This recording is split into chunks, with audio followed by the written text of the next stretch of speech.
ทุกคนสามารถเข้าถึงความเป็นโสดาบันได้ในศาสตร์ปัจจุบันแม้จะยังมีอาชีพที่ฆ่าสัตว์อยู่โสเภณีก็ตาม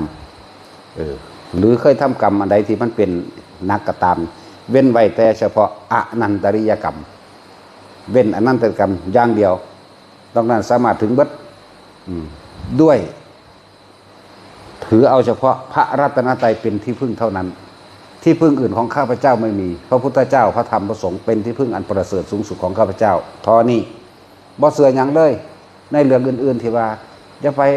ผีผู้ตาจังสั่นผีผู้ตาจังสี่สารชาวบ้านหอรักเมืองอย่างนี้ก็แล้วแต่บ่เสือเลยพระเจ้าโนพระเจ้าอินพระเจ้าขุดสิมาซอยดลบันดาลนั่นนี่การสะเดาะเคราะห์โชคชะตาราศีราหูยังก็แล้วแต่บ่มีเขามาในความรู้สึกนึกคิดเลยนี่แหละ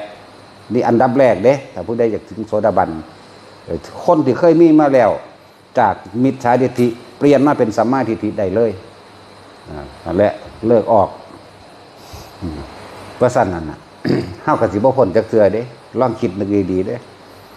กรรมที่แตะต้องเฮาบ่ได้จักบ่อันเป็นอกุศลกรรมถ้าเฮาเปลี่ยนคิดปึ๊บมาละบัดนี้เอาเริ่มต้นบัดการให้ท่านหยังก็สร้างบ่หวังผลในท่านบ่มีจิตผูกพันในท่านมีแต่ท่านยังพรหมจักบ่จิตเดียวอุเบกขาเมตตาก็ร่วมอยู่ในแล้วกับการให้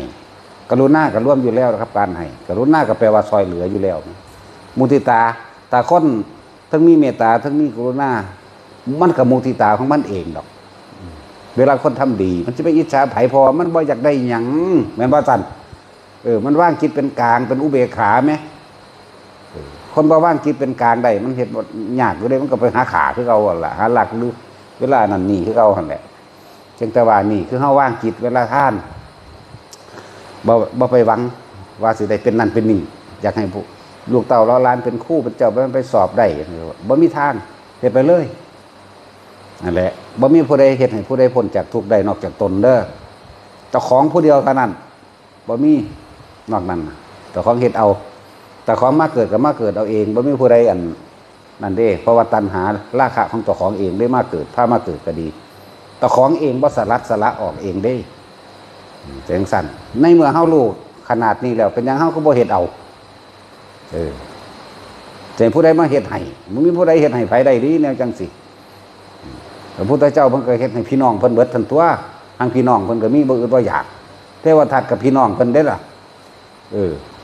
พี่น้องเพิ่นนั่นก็เลยอันสุปพุทธะจังสิก็หังเป็นน้องพ่อเพิ่นคนตัวนั่นน่ะเห็นบ่ล่ะกับพี่น้องเพิ่นคือเก่าตัวนั่นน่ะ